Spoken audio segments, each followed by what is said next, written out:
सिद्धांत पत्रिकार रौप्य जयंती पालन। गजपति जिला सदर महकुमा पारଳାଖେମୁଣ୍ଡି स्थित विश्वनाथ कल्याण मंडप ठारे सिद्धांत पत्रिकार रौप्य जयंती पालित हो जाइछि।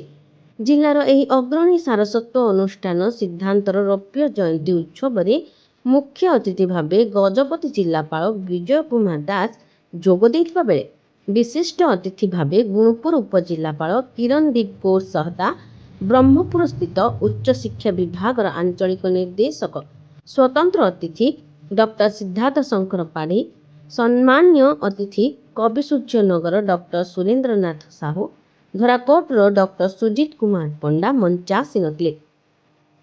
ଏହି ଅବସରରେ ଉପାନ୍ତ ପ୍ରହରୀ ପୂର୍ଣ୍ଣଚନ୍ଦ୍ର ମହାପାତ୍ର ଏବଂ ବି କମଳାଙ୍ଗୀଙ୍କ ରଚିତ ପୁସ୍ତକ ଓଡ଼ିଶାର ଦକ୍ଷିଣାଞ୍ଚଳ ଆଧୁନିକତାର ଆବର୍ତ୍ତରେ ପ୍ରାଚୀନ ସାବରୀ ସଂସ୍କୃତି ଅତିଥିମାନଙ୍କ ଦ୍ୱାରା ଲୋକାର୍ପଣ ହୋଇଥିଲା। ଏହା ସହିତ ରୌପ୍ୟ ଜୟନ୍ତୀ ବିଶେଷାଙ୍କ ସିଦ୍ଧାନ୍ତ ସ୍ୱତନ୍ତ୍ର ପୁସ୍ତକ ମଧ୍ୟ ଉନ୍ମୋଚିତ ହୋଇଥିଲା। ଶବର ସଂସ୍କାର ଓ ସଂସ୍କୃତି ଏକ ପ୍ରାଚୀନ ଏବଂ ଶ୍ରୀ ଜଗନ୍ନାଥ ସଂସ୍କୃତି ସହ ନିବିଡ଼ତା ରହିଛି ଏକଥା ବକ୍ତାଗଣ କହିଥିଲେ।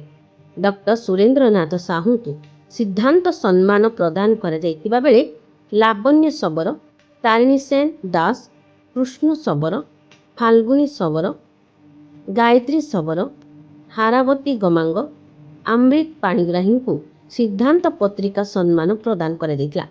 ସିଦ୍ଧାନ୍ତ ଅନୁଷ୍ଠାନର ସଭାପତି ଡକ୍ଟର ଅନ୍ନପୂର୍ଣ୍ଣା ଦେବୀଙ୍କ ଅଧ୍ୟକ୍ଷତାରେ ଅନୁଷ୍ଠିତ ହୋଇଥିବା ବେଳେ କାର୍ଯ୍ୟକ୍ରମ ପ୍ରାରମ୍ଭରେ ଆକାଶବାଣୀ କଣ୍ଠଶିଳ୍ପୀ ବି କମଳାଙ୍ଗୀ ପ୍ରାରମ୍ଭିକ ସଙ୍ଗୀତ ଗାନ କରିଥିଲେ।